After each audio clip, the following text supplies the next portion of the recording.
All right. Happy Friday, everybody. Welcome back to the whiteboard. This week, we are going to talk about one of my favorite topics, how to make offers work for you or your clients. So, not exactly lever pulling, but one of the most important strategic skills you can have as a marketer, especially as automation increases. So, before we dive into exactly how to do this, let's talk about the math and why this works. Everybody's favorite topic on a Friday, so let's get into it. We have this very fancy equation here, which basically says that as the total value of your offer increases and the total cost, the value over cost ratio, increases to infinity. So as the value gets super big and the cost gets super low, the probability that somebody will purchase goes to 100%. The better the deal, the more likely people are to purchase. But keep in mind, the value isn't just what you're giving, right? The total value of your offer includes the value of the product or service that you're offering. It includes the quantity. If you're giving more, that's more valuable, right? It includes the features. What comes with that product? This could be money back guarantees. This could be free shipping. This could be white glove service. This could be exclusive access to a community, right? These are all features that are not part of the core product or service, but they nevertheless increase the perceived value of what the person is getting. The experience. You could have the best product in the world, the best service in the world, but if actually getting it is miserable, people will not buy. And then the brand, the emotional connection, the social connection that comes with it, right? There is a certain prestige that comes with wearing a Patek Philippe, right? There's a certain level of, that comes with driving a Porsche. It goes beyond the mere features and the benefits that come, but there's a status, there's an emotional element, there is a social element to that. And for each of these, there is a weight that your customers, that your ICP assigns to that thing, and there's a value they assign to it. And if you add all these up, you get the total value of your offer. And on the cost side, the same thing is true, right? There is a value of there's how much emphasis they place on price and the value of the price. There is time. How much time does it take that user to do whatever it is that you want? If you're a SaaS platform and you have a lengthy setup that requires months to onboard, that adds to the cost because your customer now needs to invest not just their dollars, but their time and their energy, right? Which is the next thing here, to make your solution work, right? So as these things increase, cost increases. You could have a low-priced item, but if the energy and the time and the effort required to realize it is super high, the cost is still high, it's just in a different form. So basically, as this ratio increases, as the offer has more and more value or less cost or the probability of your ICP buying increases. Pretty simple, right, intuitive thing that most marketers don't think about. There are many levers to value, there are many levers to cost, but keeping in mind the ratio is what enables you to increase the purchase probability or the lead probability. Remember that if you're B2B, people are still purchasing. They're still giving you money for a service. It just happens after they fill out a lead and they talk to sales, right? It's the same fundamental transaction. So don't just look at this and be like, oh, this is just for e-com. It is not. It is for lead generation. It is for e-commerce. It is for retail. It is true across the board. Anytime you want to engage somebody in commerce, this equation holds true. But the weights will differ based on the audience, and the values will differ based on the audience and the brand, which is why we come here. So what do we do about this? Number one, you do not exist in a vacuum. You don't exist without competition. Any brand that says that they do not have competition is either living in blissful delusion or is intentionally deceiving themselves and you. Everybody has competition. You need to understand how your competition is positioning themselves and how they are positioning their products. Once you do that, you want to go to their site. You want to figure out what is their competitive ladder. What are their offers, right? For SaaS, this is pretty simple. You can probably just go to the pricing page and see what they're offering and like what's included in that little chart. For e-com, it's a little bit harder. You have to pick out the features of the product and the price points, and you can still do it. It just usually requires some more effort. And then for service businesses, it can be very transparent and it can be opaque, but you can generally figure it out. Like you could go, for instance, to a roofing company right now and you'd see, hey, we offer a basic asphalt roof and that starts at X dollars per square foot. And that includes X and Y and Z, maybe a warranty, maybe installation, etc. Then we offer a premium shingle roof. Then we offer a faux slate tile roof, right? And the faux slate tile is the highest end, and it comes with the most features and a 100-year warranty, and it's sustainably made and all these other things, right? You can then see their competitive ladder. They have a lowest tier option. They have a middle option that's better than the lowest tier, but not as good as the highest tier, and they have a highest tier.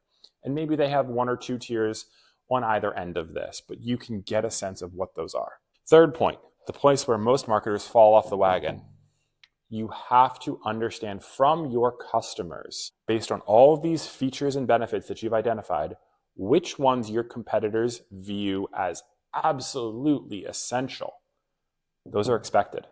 Things that they gotta have, versus the differentiators, the bonuses, the things that are like, oh, okay, that's cool, right? If you are selling jeans, the expected is that they are high quality, that they are durable, that they are machine washable, that they are true to size, that they fit the way they're supposed to, right? That they're well tailored, right? These are all expected components. The differentiators might be a lifetime replacement guarantee, 1,000 wash guarantee, membership in the denim club, access to a stylist to help you pick the perfect pair of jeans for you, right? Those are differentiators. They're not expected, but if they're included, you might say, oh, well, that's cool. I like that, right? Now, as you identify this, you're also going to identify their pain points. What are the challenges your customer faces that are either being unmet or insufficiently met by the rest of the marketplace? It might just be, in this jeans example, that most jeans just don't fit right. They hit wrong, they're too long, they're too short, the waist is too tight, it's not elastic, doesn't expand. Whatever the issue is, right? They fade too fast. The tailoring is insufficiently designed such that, it's only a single stitch instead of a double stitch. And, you start to see like the legs separate, right? Whatever those pain points are that people feel, great. You have to understand these. So number 3 and number 4 require you to talk to your customers. They require you to talk to your customer service teams or your sales teams. They require you to do some market research and understand what is really driving decisions for your ICP. Then the 5th one, figure out the willingness to pay for each of these expected and differentiating features. This is difficult. It requires, again, some experimentation, some adding features or subtracting features, comparing different price points, doing some competitive analysis to see that competitors that have these differentiators, are they able to sell a lot with various price points, right? But you want to figure out, would you pay more? And then once you have all this, what we want to do is create our own offer ladder that allows you to destroy the competition while remaining profitable. And to do that, we're going to use a combination of the customer and competitive intelligence that we have and consumer psychology to create something that actually works. And because this is a very special Friday, we've got a whole second section of the whiteboard, which is very exciting for all of us. So let's talk ground rules. Let's talk core principles. Number 1, parity plus. What this means is that each tier on your offer ladder, you want to maintain parity with your core competition for the must-have essential features. And you want to layer on one nice to have.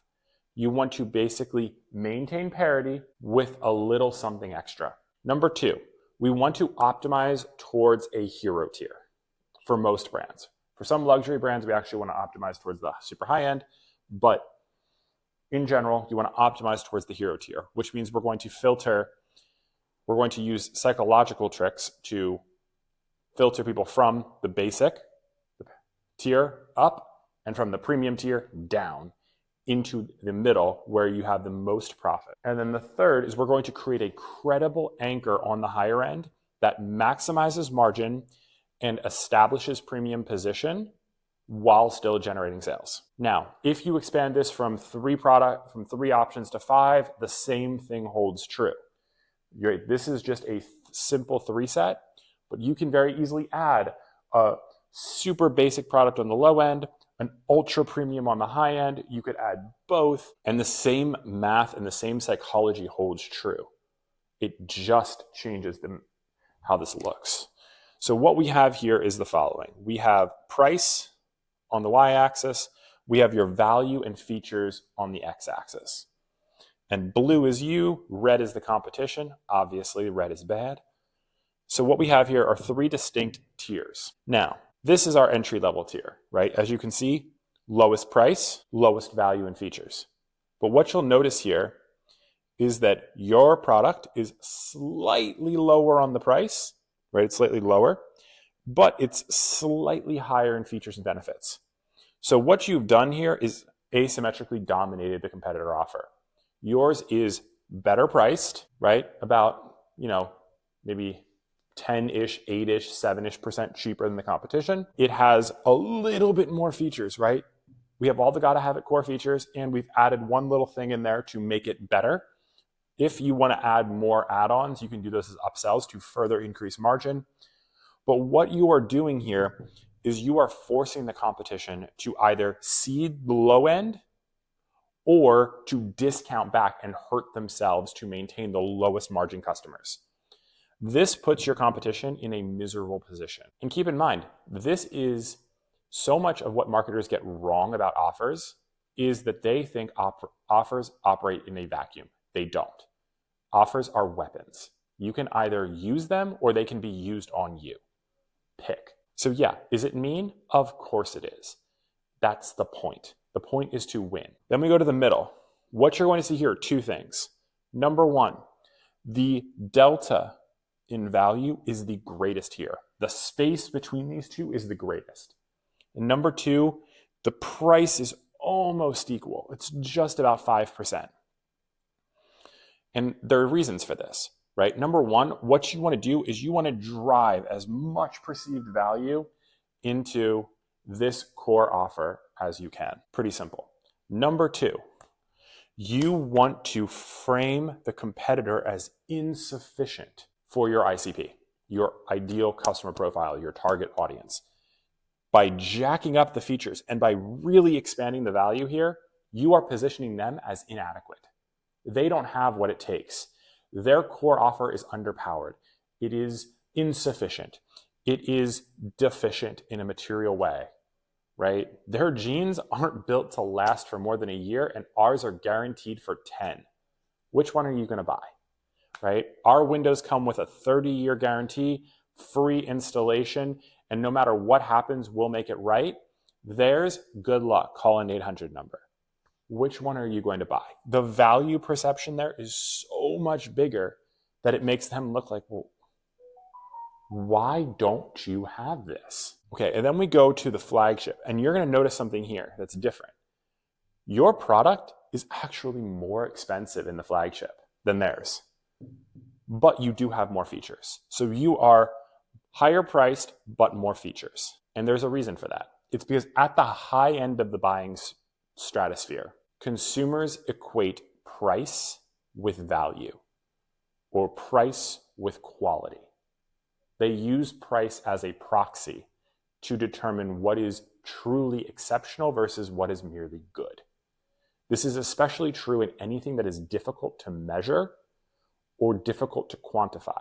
There's a reason a Patek Philippe watch costs what it does, or a Breitling watch costs what it does. even though the actual cost to make it isn't nearly as high. It's because the higher you get into the luxury space, the higher you get to the high end, the more people will look at price as a proxy for quality and true exceptionalism. So we want to be higher there.